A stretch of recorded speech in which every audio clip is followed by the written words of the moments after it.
For Wednesday, Saturday, we have the Department of Trade and Jersey General. Will you please step forward? Can you put that right here?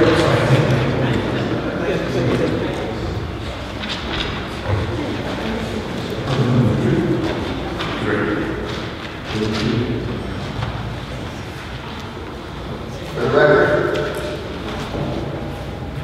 Also, I've asked the ABC Secretary to pass out evidence and reports on prior. Excuse me. Yes, right.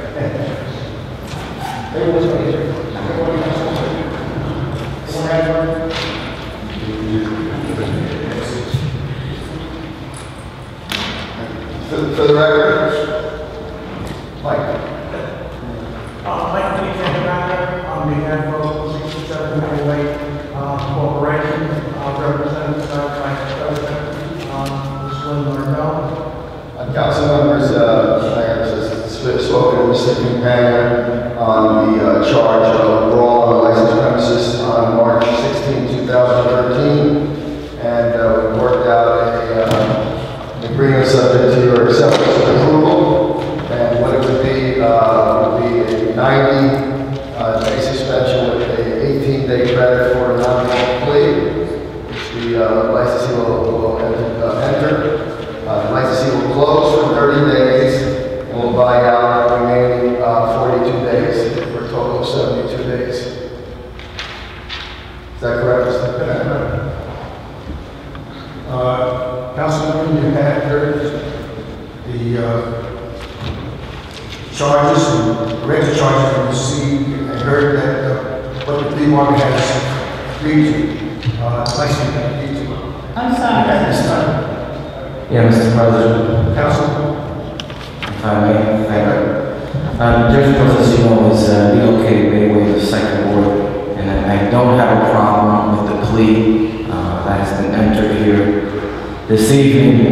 This is an opportunity. I think we're being fair with our licensee. This is an opportunity, again, a golden opportunity for this licensee to, hopefully heed to the warning that they're receiving tonight, not only with, they understand that the closing for 30 days, and that will be effective when? We would like to close July 5th. Mr. Mike, please. I'm sorry. Mr. President? No, just speak We would like to start the closing on July 5th and run 30 days from there. Why are we waiting that period? We have approximately 40 to 50 employees as well as members of EPD that serve as security and pay jobs to give them the opportunity to raise a little bit of money to be able to afford to be without wages for a period of 30 days. I mean, they probably could collect unemployment, but we would like to give them that opportunity. We also have an inventory that we would like to liquidate that could be subject to going stale if we were left sitting for 30 days. Okay, and once again, this is an opportunity, a chance that once again being provided if the colleagues agree to this plea that is being given tonight. But I urge you, I'm concerned about the safety of your staff and of your patrons. If we continue to have these brawls and things of that nature in your establishment, I'm really concerned about that. I encourage you to continue hiring the police the way you've been doing. I encourage you also to work on your security. I don't know if they're doing everything that they can to ensure the safety of the patrons and that they're wanting patrons as they come into your establishment. I think that's something that's very important because this is going to be your last opportunity. Okay, so I encourage you to do that. I don't have no problem with this plea, Mr. President. Mr. President, Councilman, question? Mr. President, I don't have a problem with the plea, but with your permission, I'd like to point something out to our attorney. I don't know if anything is missing or, but I am concerned about this. Mr. Councilman Quest asked about firearms, and if you look at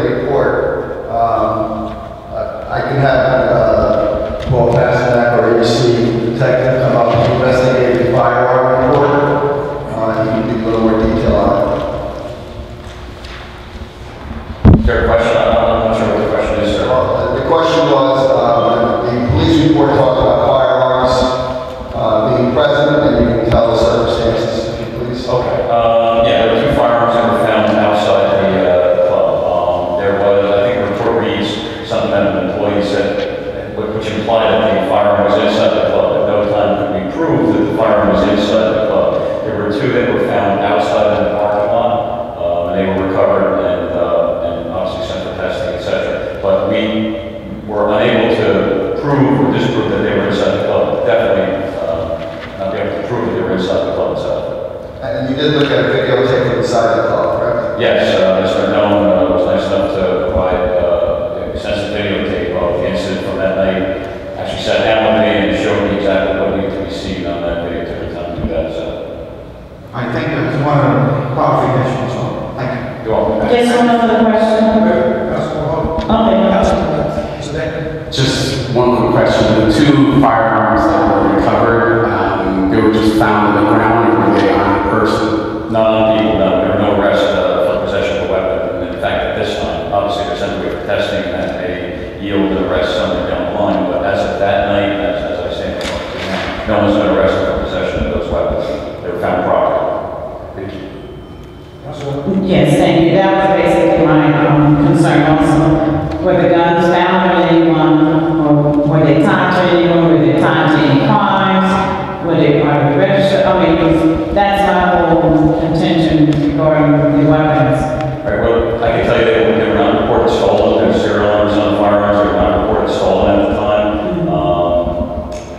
Don't know who the ownership of those firearms are. That was unable to, we're still unable to determine at this time.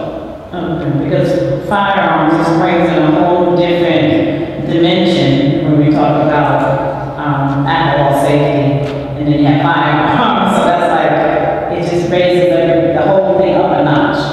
So we just need to probably find out, if we can, the nature of those guns and who brought them to that area, and so on and so forth.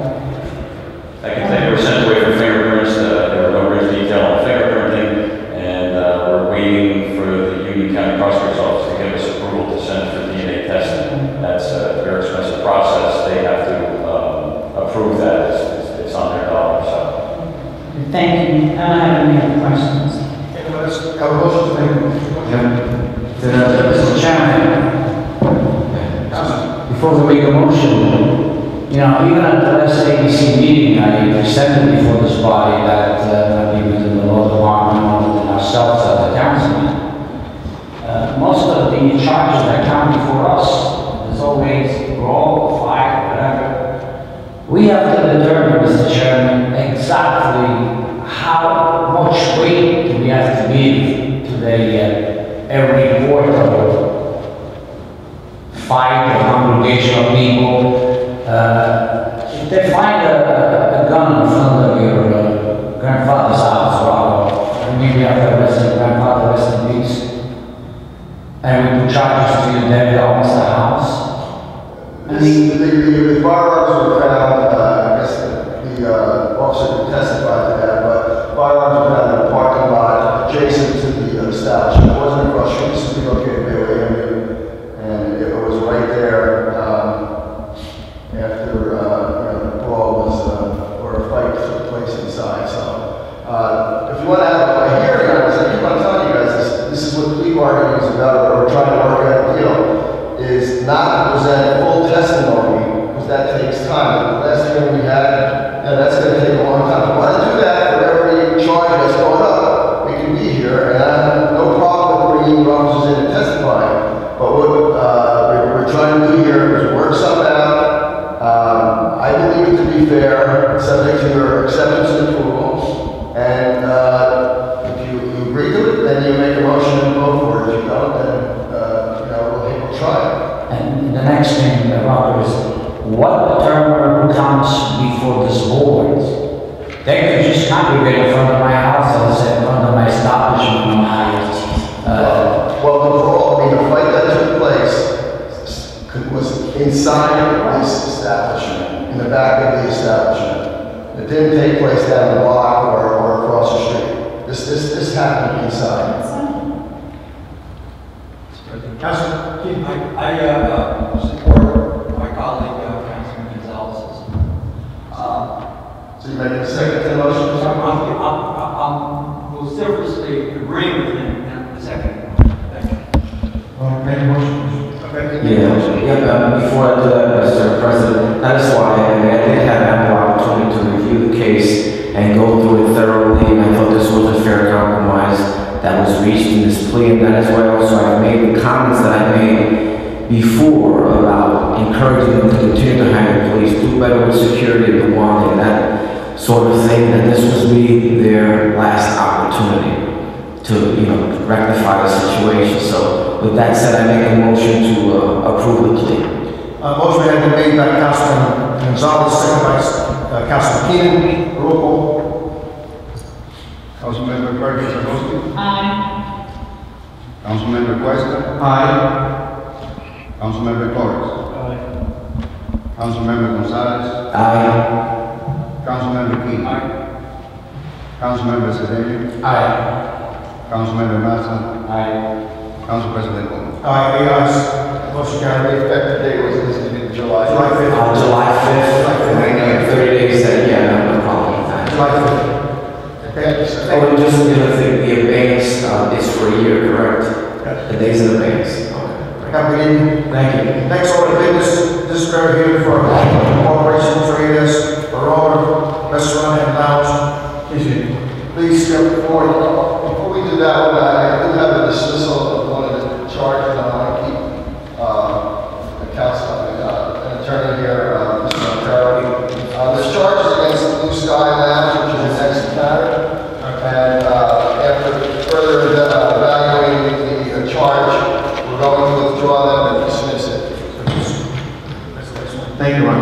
Okay. We don't need to come up? Now you go. Okay. Well, good evening, Councilman. Okay. Thank you. And I haven't had a chance to speak with Mr. Lindell, so we'll take a 5-minute break, but I appreciate it. So We have a motion to make a 5-minute break. motion. Need please motion to resume. Moved by Councilman McInnes, Second. second by Councilman Lodge. Yes, roll call. Councilmember Patricia Perkins Agosti. I'm still here. Councilmember Cuesta. Here. Councilmember Torres. Here. Councilmember Gonzalez. Councilmember Keenan. Councilmember Cedeno. Here. Councilmember Massa. Here. Council President Bowman. Here, Mr. President. I had a chance to speak with Wilson Lindell, who's here for local corporation trading as Aroma Restaurant and Lounge. The 4 charges before you, and the following is an agreement for a non-law plea. The first charge is a noise violation, which will be a non-law plea. The second one is a brawl on the licensed premises, which will be a non-law plea. The third charge, I'm going to amend to a nuisance charge for the brawl after reviewing the police reports. And then the fourth charge, I'm going to dismiss because there were no witnesses to back up that charge. So there'll be a total suspension of 50 days with a 10-day credit for a non-law plea for a total of 40 days. And what I am suggesting is that this 40-day suspension be held in abeyance for a period of 6 months. There's no prior violations, and I think it's a fair resolution of the charges. That sounds fair. Right, that sounds fair. You heard the charges of the verdict. Have to move Have a motion? Let me accept the charges. Have a motion? My motion, Mr. President. I move that we accept the charges. Moved by Councilman Lodge, Second. by Councilman Gonzalez. Roll call. Councilmember Perkins Agosti. Aye. Councilmember Cuesta. Aye. Councilmember Torres. Councilmember Gonzalez. Aye. Councilmember Keenan. Councilmember Cedeno. Aye. Councilmember Massa. Aye. Council President Bowman. Aye, guys. Good luck. Ms. Wilson, thank you for coming down. Appreciate your volume. God bless you. Next order of business, old business, non-communication. Next meeting, once again, we thank all clerk controllers, Monday, May 20th. This is my resolution, 15, accepted to be on the City Council Chamber, City Hall. Mr. President, Yes, Council. before we finish, I'd just like to ask that maybe we can get these reports earlier, the police reports and things of that nature. We got late today, what about today? Again, I think I brought this up at the last meeting. In order to try to resolve these matters and try to be fair before there's a hearing on it, I would like to hold off on you getting a report as far in advance, so you don't do no independent investigation on the charges. What it has to be is we have to show that there's a violation or not. So what I would like to do is, there's going to be a plea agreement like we did this the last one. I'll provide you with the reports so you can ask questions on whether or not we want to accept the plea agreement. But if we're going to have a trial, I think it would be fair, again, to allow the testimony. I can introduce reports during the hearing if there's going to be a trial, and then you'll have an opportunity to ask questions that way. Okay, it's just that I recall in the past we would get that information ahead of time. Yeah, as I said last meeting, I was unaware that that was happening. And in fairness to the applicants and the licensees,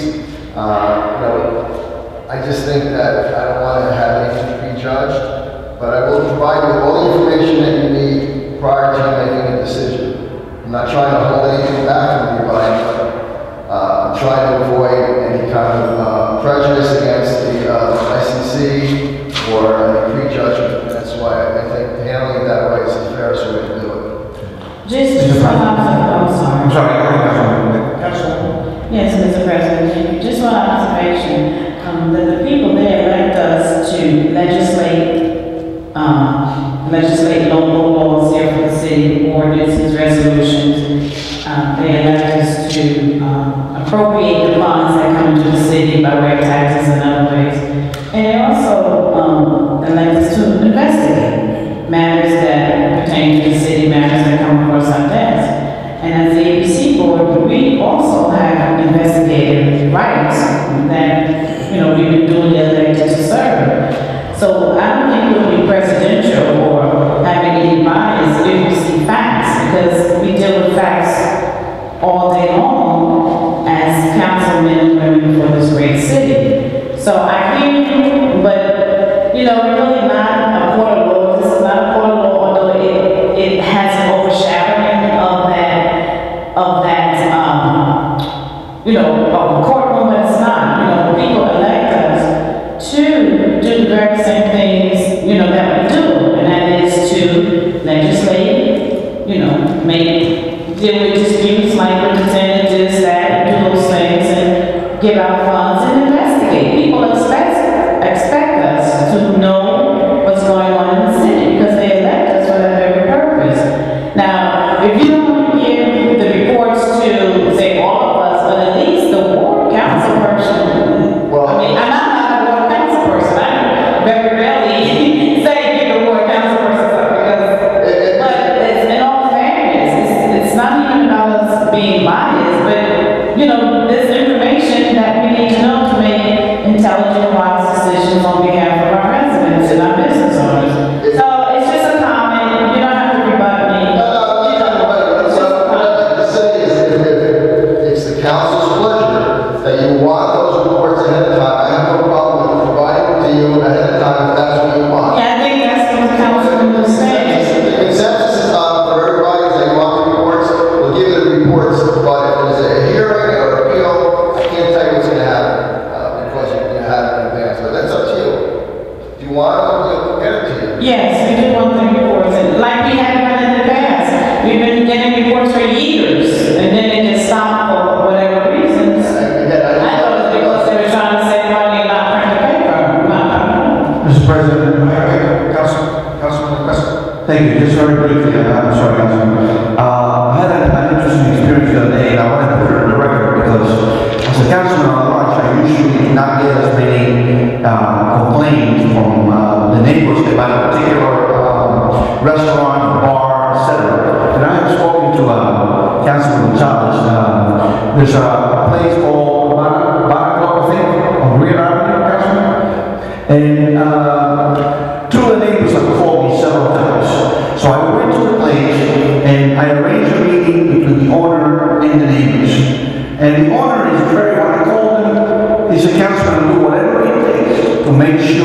we don't have a problem. I asked him to put the music as loud as he could, and it was really loud. I went outside the premises, and I could hardly hear the music. And the tenants or the neighbors are like half a block away. The bottom line is that I arranged a meeting, they expressed their concerns, and the owner, in my presence, gave them his cell number. He said, look, next time you think the music is really bothering you, call me, because I want to be able to notice at what time and what's happening, because I'm not aware that the music is really disturbing us. And I put that on the record because I have received numerous complaints from the same family, and I think it's important that, you know, now I have to follow through. The owner opened the door for them and said, look, if you have a concern, come and see me. They haven't done that. So I commend the owner for taking those steps, and I think it's important that that's reflected on the record. Thank you. Councilman King? Yeah, I want to say that I understand Council's role when it comes, and I mentioned this at the last meeting, when it comes to these kind of events. I am certain that when the time comes that we after having a trial, that we will get all the information that we need. But we rely on the law department to negotiate these things on our behalf. Otherwise, the whole process would get very, very unwieldy. So I concur with Mr. Mello on why the reports are not provided in advance. So anyway, I just wanted to make that comment. I just need to know, do you want or not? You just have to call me, yes, Councilman Nelson. Yeah, Mr. President, I do echo Councilman from the third, his wording, I think his rights are always being directed and advised by the law department. I'm happy how we get in the information through Mr. Bustamante. I think we're going to get a couple of weeks before, on Tuesday before City Council meeting, we could just try to maintain the same agenda. Don't leave me an agenda A and then I come to the meeting, it's B and C. That's important. Stick to whatever is said or wrong. You know, because then I'm prepared to review and read it, and then when I come in, the agenda is completely different. So I'm happy with the law department decision and guidance to the council, and then the majority will win. Okay, I'm going to put this to rest. At this time, I'm going to open the floor for a motion to have the reports presented to us prior to us having a meeting like we had before. I need a motion for that to take place. So want to make a motion? I entertain a second motion that we receive the police reports as in the past prior to the meeting. Motion by Councilwoman at Large. Second. Second by Councilman Gonzalez. Now please give a roll call this way. We'll know if we're going to have the report prior like we did before, or we won't get them until they get Mr. President, if I may, I don't have a problem with what the law department does in terms of negotiating things. I think that's appropriate and that's good as well. Councilman, in much that I understand you saying that, but the attorney just said he will not be able to correct the guidance. The guidance. We're going to have a motion. Right now, the motion is, do we want that right now? We'll make a motion on this. A roll call, please. Councilmember Brady Zagoski. Aye. Councilmember Quest. Aye. Councilmember Torres. Councilmember Gonzalez. Councilmember Keenan. No? Councilmember Zedek. Aye. Councilmember Mazza. No. Council President. Aye. So 6 ayes and 2 noes. Okay. Motion adjourned. So motion. I was just going to say one quick comment. I know there's a motion on the floor. I completely understand if there's negotiations we really can't discuss, but personally the reason why I think it's beneficial to have the reports is just to be informed on what's happening in my, like personally in my ward, just by seeing it and knowing it, like the neighbors talk about it, like I know the specific incident, even though I'm not involved in negotiations, I'll just be overall more knowledgeable of what's happening. So that's why I was Yeah, we don't have that. Thank you. Motion to adjourn? So moved.